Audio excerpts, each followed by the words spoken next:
आणि अशा प्रकारचे योग भ्रष्ट जीव हे अत्यंत पवित्र असतात, शुद्ध असतात, दुर्मिळ असतात आणि भाग्यवान असतात अर्जुना.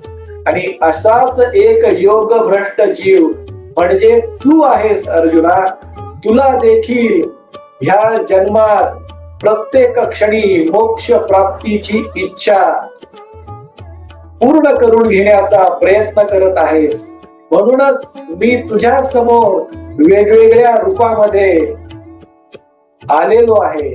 कधी तुझा मित्र, कधी तुझा सवंगडी, कधी तुझा जीवलग, कधी तुझा नातलग, ह्या ठिकाणी गुरु म्हणून आणि प्रत्येक क्षणी तुझा भगवंत म्हणून मी तुझ्या आसपासच वावरत आहे अर्जुना.